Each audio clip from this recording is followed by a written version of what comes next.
3월의 봄바람이 교실 창문을 살짝 밀어내며 오후 수업이 끝난 교실은 북적북적했습니다. 유나는 자리에서 일어나려던 찰나 앞자리에서 돌아본 서린의 눈길과 마주쳤어요. 유나야, 오늘 청소 당번이지? 칠판 좀 닦아줘. 서린의 목소리는 당연하다는 듯 가벼웠습니다. 유나는 잠시 멈춰 섰어요. 오늘 청소 당번은 서린이었는데 어느새 자신이 해야 할 일이 되어버린 거죠. 하지만 대답하지 않으면 더 귀찮은 일이 생긴다는 걸 알고 있었습니다. 알겠어. 유나는 조용히 대답하며 칠판 지우개를 들었어요. 아, 그리고 쓰레기통도 비워줘. 복도 끝에 있는 거 말야. 서린이 추가로 말했습니다. 옆에 있던 친구들이 킥킥거리며 웃었어요. 유나는 묵묵히 칠판을 닦기 시작했습니다. 분필 가루가 하얗게 날리며 교복에 묻었지만 신경 쓰지 않았어요. 이미 익숙한 일상이었거든요. 교실이 점점 비워지는 동안 유나는 혼자 남아 청소를 마저 했습니다. 쓰레기통을 들고 복도를 걸어가는 동안 다른 반 아이들의 시선이 느껴졌어요. 또 저 애가 혼자 청소하네라는 눈빛이었죠. 복도 끝 쓰레기통에 쓰레기를 버리고 돌아오는 길, 유나는 화장실 앞에서 들려오는 목소리에 발걸음을 멈췄습니다. 유나 진짜 웃기지 않아? 맨날 시키는 대로만 해. 서린의 목소리였어요. 완전 시녀 같아. 반장이면 뭐해? 결국 우리 심부름꾼인데. 다른 친구가 대답했습니다. 맞아. 쟤는 내 시녀야, 진짜로. 서린이 웃으며 말했어요. 유나는 가슴이 답답해졌습니다. 하지만 표정 하나 바뀌지 않았어요. 그저 조용히 교실로 돌아가 가방을 들고 집으로 향했습니다. 집으로 가는 버스 안에서 유나는 창밖을 바라보며 생각했어요. 내가 정말 아무것도 아닌 존재라서 이렇게 무시당하는 걸까? 마음 한구석이 시렸지만 어떻게 해야 할지 몰랐습니다. 그날 밤 유나는 책상 앞에 앉아 수학 문제를 풀었어요. 복잡한 수식들이 머릿속에서 정리되면서 잠시나마 마음이 편해졌습니다. 적어도 공부할 때만큼은 아무도 자신을 무시할 수 없었거든요. 벽에 걸린 시계가 11시를 가리킬 때까지 유나는 묵묵히 공부를 계속했습니다. 이것만이 자신이 할 수 있는 유일한 반항이라고 생각하면서요. 졸업식 날 아침 교실은 떠들썩했습니다. 3년간의 고등학교 생활을 마무리하는 날이었거든요. 유나는 조용히 자리에 앉아 졸업앨범을 받았어요. 다들 졸업앨범에 사인해줘. 서린이 큰 소리로 외쳤습니다. 아이들이 서로의 앨범에 추억을 적어주기 시작했어요. 유나도 몇몇 친구들에게 앨범을 건네받아 정성스럽게 메시지를 적었습니다. 좋은 추억 많이 만들어. 대학에서도 화이팅. 같은 평범한 인사말들이었죠. 그런데 서린이 유나의 앨범을 가져가더니 뭔가를 적고 있었어요. 다른 친구들도 하나둘씩 모여들어 서린이 쓰는 걸 보며 킥킥거렸습니다. 다 썼어. 서린이 유나에게 앨범을 돌려주며 환하게 웃었어요. 유나는 앨범을 받아 서린이 적은 페이지를 펼쳤습니다. 그 순간 얼굴이 하얗게 변했어요. 유나야, 3년 동안 나의 시녀 역할 수고했어. 덕분에 편하게 학교 생활했다. 고마워 마이너스 서린. 주변 아이들이 웃음을 터뜨렸습니다. 서린아, 진짜 직설적이다. 유나 표정 봐. 유나는 아무 말도 할 수 없었어요. 가슴이 뜨겁게 달아올랐지만 눈물은 나오지 않았습니다. 그저 앨범을 꽉 쥐고 있을 뿐이었죠. 뭐야, 기분 나빠? 농담인데? 서린이 유나의 표정을 보고 말했어요. 사실이잖아. 너 맨날 우리 시키는 대로 했으면서. 그래도 너무하지 않아? 옆에서 다른 친구가 말했지만 이미 상황은 끝난 뒤였습니다. 유나는 천천히 일어났어요. 앨범을 가방에 넣고 조용히 교실을 나섰습니다. 아무도 말리지 않았어요. 복도를 걸으며 유나는 마음속으로 되뇌었습니다. 시녀라고? 정말 그렇게 생각했구나. 졸업식이 끝나고 집으로 가는 길, 유나는 버스 정류장에서 서린과 친구들이 떠들며 웃는 모습을 봤어요. 자신의 이야기를 하며 웃고 있는 것 같았습니다. 그날 밤 유나는 방에서 졸업앨범을 다시 펼쳤어요. 서린이 적은 글씨를 한참 바라보다가 조용히 중얼거렸습니다. 언젠가 내가 너희를 굽어볼 거야. 목소리는 작았지만 그 안에는 단단한 결심이 담겨 있었어요. 유나는 그날부터 달라지기로 마음먹었습니다. 대학 입학 후 유나의 삶은 완전히 바뀌었습니다. 새벽 5시에 일어나 영어 공부를 하고 수업이 끝나면 도서관에서 밤늦게까지 책을 읽었어요. 유나야, 같이 놀자. 대학 동기들이 종종 말했지만 유나는 정중히 거절했습니다. 미안해, 해야 할 공부가 있어서. 친구들은 처음엔 섭섭해했지만 점차 유나의 의지를 인정하게 되었어요. 시험 때마다 최상위권을 유지하는 유나를 보며 모두가 감탄했거든요. 2년 뒤 유나는 미국 유학을 위한 준비를 시작했습니다. 토플, GRE 점수는 물론 다양한 활동 경험까지 완벽하게 갖춰나갔어요. MIT에 지원한다고? 지도교수가 놀라며 물었습니다. 네, 인공지능 분야를 공부하고 싶어서요. 쉽지 않을 텐데. 하지만 내 실력이면 가능할 것 같아. 합격 통지서를 받던 날 유나는 처음으로 환하게 웃었어요. 5년 전 졸업앨범에 적힌 모욕적인 글씨가 떠올랐지만 이제는 아프지 않았습니다. 미국에서의 삶은 치열했어요. 언어의 벽, 문화의 차이, 그리고 세계 최고 수준의 경쟁자들 사이에서 살아남아야 했거든요. 한국에서 왔다고? 대단하네. 여기 적응하기 쉽지 않을 텐데. 룸메이트인 사라가 말했습니다. 괜찮아요. 전 원래 혼자 하는 게 익숙해서요. 유나는 밤낮 없이 연구실에서 지냈어요. 인공지능 알고리즘을 분석하고 새로운 모델을 설계하며 논문을 쓰는 일에 푹 빠져 있었습니다. 석사 2년 차가 되었을 때 유나는 의료진단 인공지능에 관한 혁신적인 아이디어를 떠올렸어요. 기존 시스템보다 정확도가 현저히 높은 진단 모델이었죠. 이거 정말 대단한데 창업을 생각해봐. 지도교수가 제안했습니다. 창업이요? 내 아이디어면 충분히 가능해. 실리콘밸리 투자자들이 관심 가질 만한 기술이야. 유나는 잠시 고민했어요. 안정적인 취업 대신 불확실한 창업의 길을 선택하는 것이었거든요. 하지만 마음속 깊은 곳에서 무언가가 속삭였습니다. 이제는 내가 선택할 차례야. 그날 밤 유나는 오래된 졸업앨범을 꺼내봤어요. 서린이 적은 글씨는 여전히 거기 있었지만 이제는 다른 의미로 다가왔습니다. 시녀였죠. 하지만 이제는 달라질 거예요. 유나는 조용히 중얼거리며 창업 계획서를 작성하기 시작했습니다. 실리콘밸리의 한 카페에서 유나는 첫 번째 투자자와 만나고 있었습니다. 깔끔한 검은색 정장을 입은 유나의 모습은 5년 전과는 완전히 달랐어요. 루미에르라는 이름이 특별한 의미가 있나요? 투자자인 민준이 물었습니다. 빛이라는 뜻이에요. 의료진단에서 정확한 길을 비춰주겠다는 의미죠. 유나의 목소리는 차분하고 자신감이 넘쳤습니다. 기술적 우위가 확실한가요? 기존 시스템 대비 정확도가 30% 향상됩니다. 실제 병원 테스트에서 입증된 수치예요. 민주는 감탄했어요.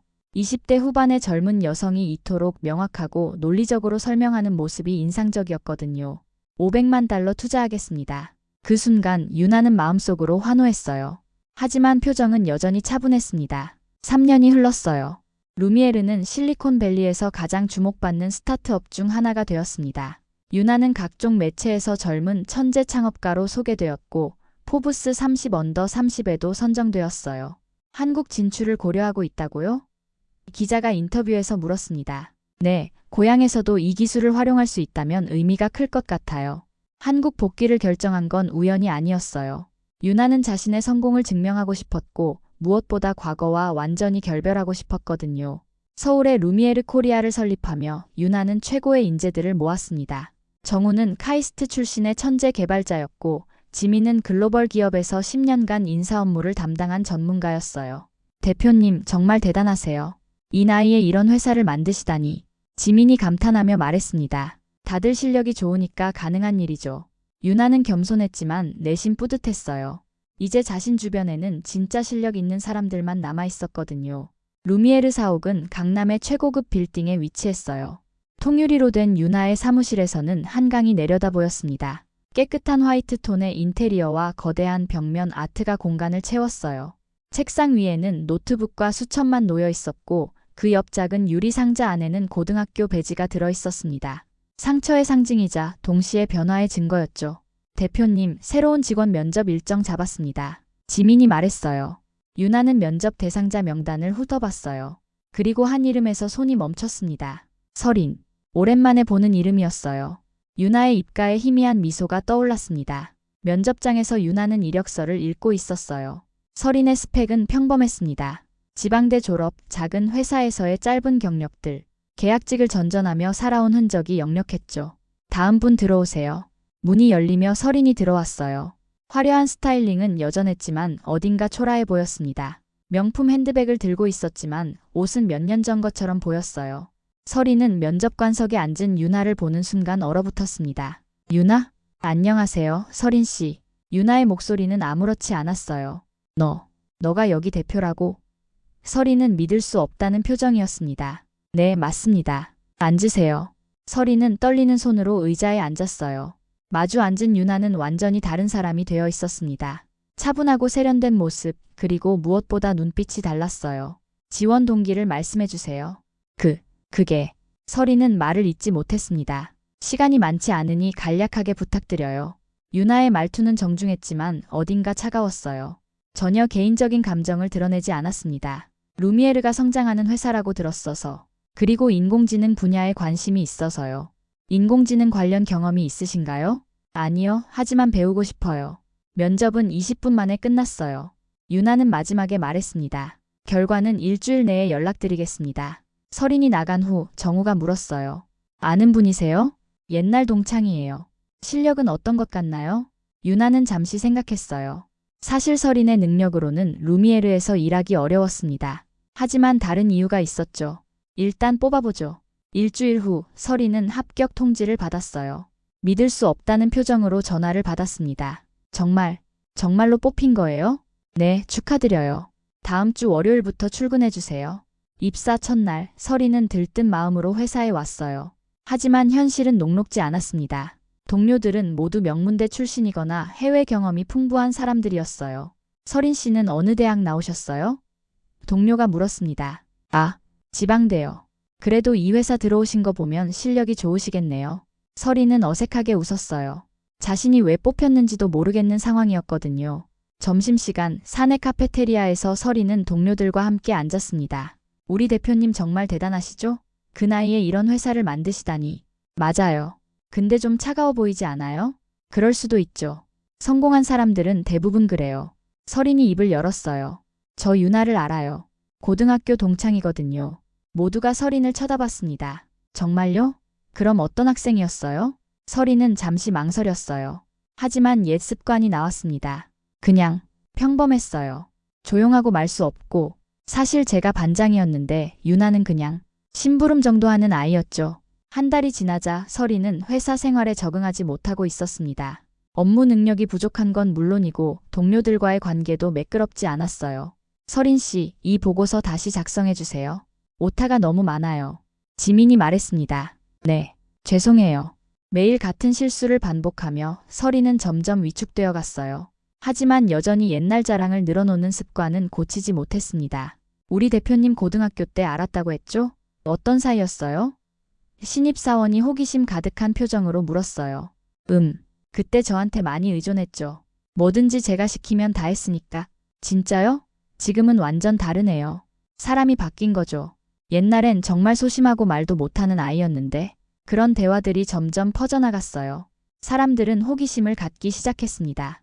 회사 창립 2주년 기념일, 전 직원이 모인 자리에서 파티가 열렸어요. 유나는 간단한 인사말을 했습니다. 지난 2년간 모두 수고하셨어요. 앞으로도 함께 성장해 나가길 바랍니다. 식사 시간이 되자 사람들이 자연스럽게 모여 앉았어요. 설인도 동료들과 함께 한 테이블에 앉았습니다. 설인 씨, 대표님이랑 고등학교 동창이라면서요? 재미있는 일화 없어요? 누군가 물었어요. 설인은 술이 조금 들어간 상태였어요. 평소보다 말이 많아졌습니다. 유나요? 완전 제 시녀였어요. 순간 테이블이 조용해졌어요. 시녀요? 진짜로요. 청소도 제가 시키면 했고 심부름도 다 했고 졸업할 때 졸업앨범에 나의 시녀 수고했다고 써줬을 정도니까요. 사람들은 믿을 수 없다는 표정이었습니다. 지금 농담하시는 거죠? 아니에요. 진짜예요. 그때는 제가 반장이었거든요. 유나는 그냥 그런 애였어요. 그 순간 뒤에서 목소리가 들려왔어요. 맞아요.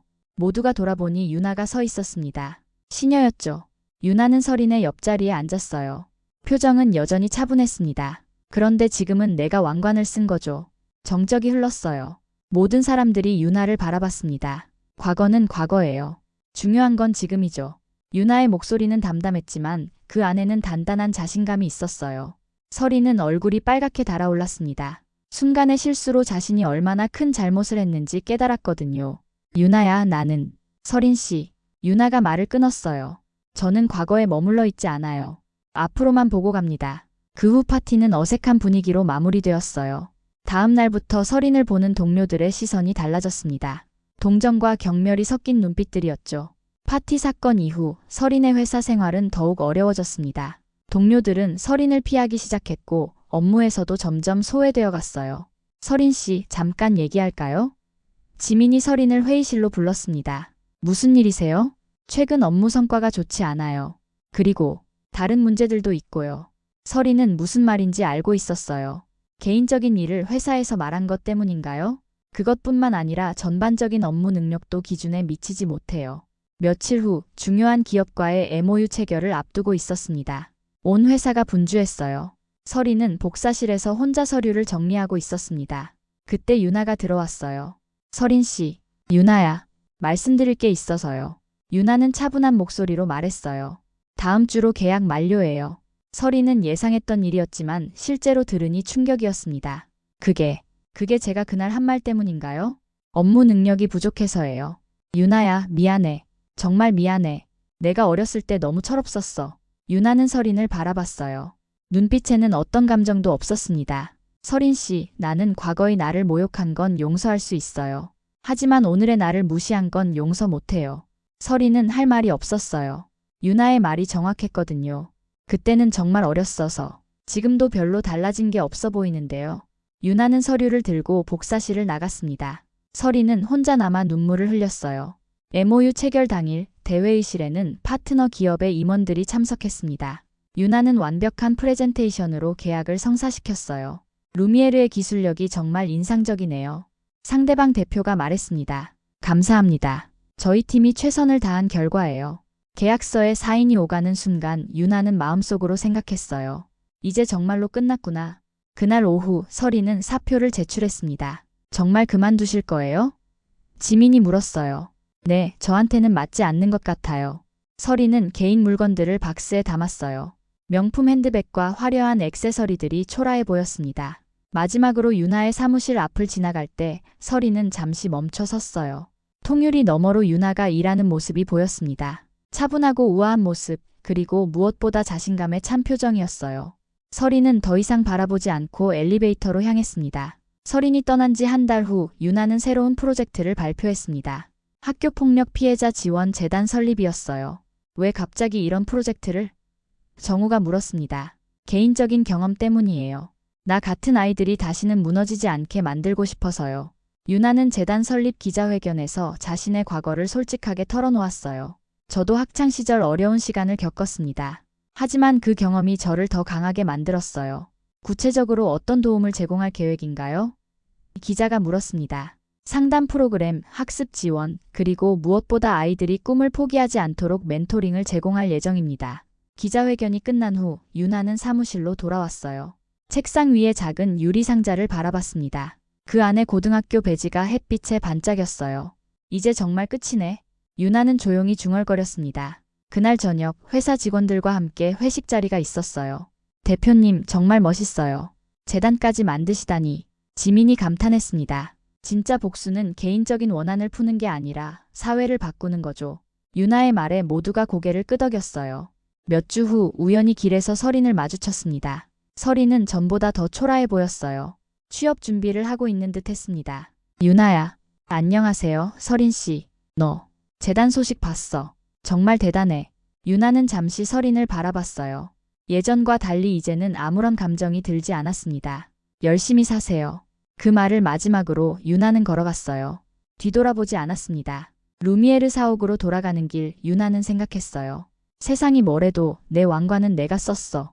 사무실에 도착한 유나를 직원들이 환하게 맞아주었어요. 대표님, 새로운 투자 제안이 들어왔어요. 재단 후원 문의도 계속 오고 있고요. 유나는 미소를 지으며 말했습니다. 좋네요. 더 많은 일을 할 수 있겠어요. 그날 밤 유나는 사무실에서 야근을 하고 있었어요. 창밖으로 한강이 반짝이며 흘렀습니다. 책상 위에 유리 상자를 다시 한번 바라본 유나는 그 안에 고등학교 배지를 꺼냈어요. 잠시 손에 쥐고 있다가 서랍 깊숙한 곳에 넣어두었습니다. 이제 정말로 과거는 끝이야. 유나는 새로운 프로젝트 계획서를 펼치며 미래를 향해 나아갔습니다. 자신이 직접 쓴 왕관을 쓰고서요. 멀리서 서린이 루미에르 사옥을 바라보고 있었지만 유나는 이미 그것도 모르고 있었습니다. 과거는 정말로 끝난 일이었거든요.